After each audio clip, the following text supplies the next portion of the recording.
Salut tout le monde, donc petite vidéo aujourd'hui au sujet des harmoniques avec les Tesla Coil.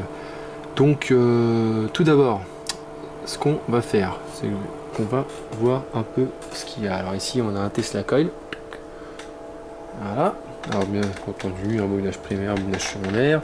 On a ici l'oscillo qui va capter l'amplitude, hein.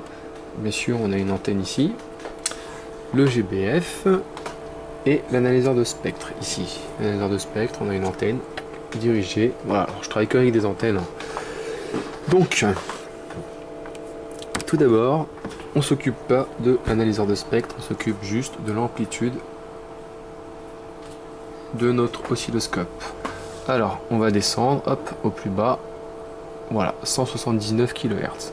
Alors j'ai pris 179 kHz pour l'instant parce que je connais le Tesla Coil, donc pas besoin de descendre plus bas. Donc on va monter progressivement.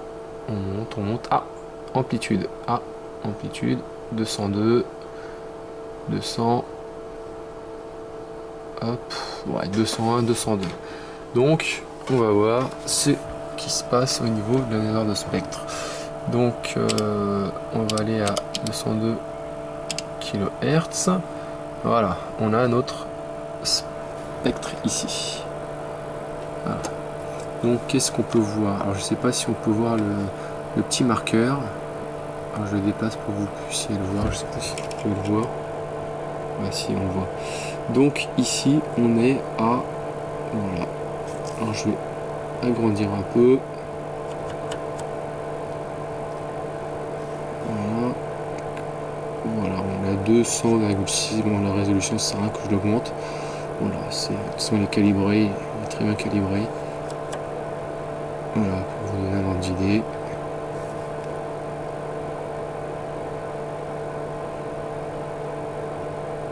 Voilà, nickel. Donc on est à 201,6. Je vais diminuer l'échelle, je vais augmenter pour voir les autres harmoniques à côté.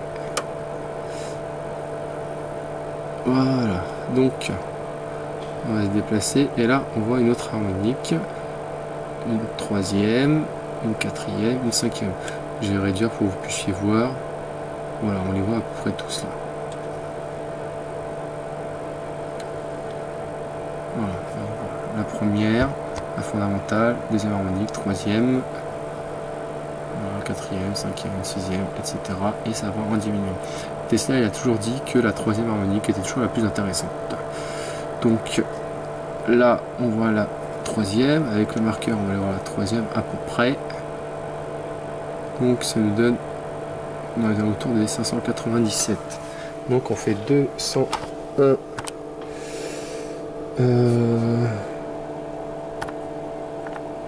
201 fois 3, ce qui nous donne bien sûr 603. D'ailleurs j'aurais pu faire de tête, quel couillon. Donc on va agrandir, on va aller à 603. Et hop, 603 kHz. Hop, on tombe pile poil dessus. On va voir la précision. Et on tombe sur à peu près, c'est de plus en plus crado. Bon, je vais affiner. Ouais. Donc ouais, on est à peu près à 601,80. Voilà, alors ça inscrit 201, on est peut-être vers les 200 et des brouettes, hein. Donc on est bien à 601,80, ce qui est bien la troisième harmonique. Maintenant ce qu'on va faire, c'est qu'on va aller ici à la troisième harmonique et voir ce qui se passe. Donc j'essaie de voir l'oscillo en même temps. Alors on voit qu'effectivement ça diminue, il n'y a plus rien. 601, 601, il n'y a rien. Alors par contre ici on peut voir qu'à 601 on a tout un tas de saleté qu'on peut voir ici. Je vais augmenter. On augmente encore. Ah, on peut voir qu'il y a quand même une petite plage. 678. Alors, on va aller à 678. Alors déjà, on voit, je sais pas si vous voyez, mais déjà, la puissance en dB, elle est rayonnée et beaucoup plus importante, malgré qu'on ait une amplitude beaucoup plus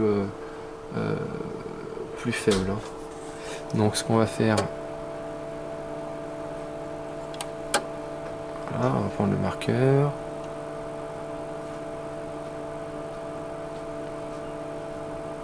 Là, il indique moins 21,87 dB. On va revenir à l'autre harmonique, enfin la fondamentale qui est de 201. Trop rapide, mais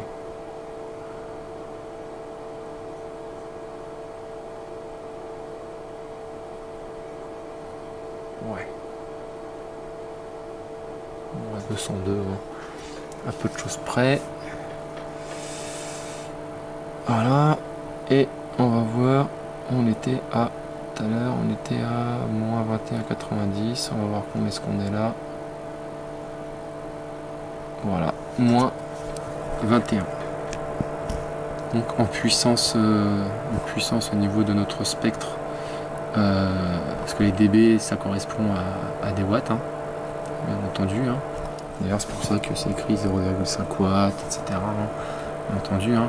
Il y a certains dB à pas dépasser. Et là on peut voir que effectivement on a peut-être moins de tension, mais il y en a quand même plus de puissance rayonnée. Ce qu'on appelle le pire, hein, c'est puissance isotropique rayonnée équivalente. Voilà, on peut voir qu'on a quand même beaucoup plus on va dire de patates entre guillemets.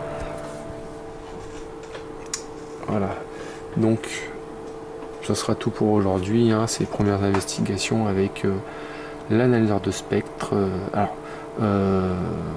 cet analyseur de spectre, il va m'être vraiment très utile pour terminer les réglages, hein, au niveau du prototype Stella. Voilà.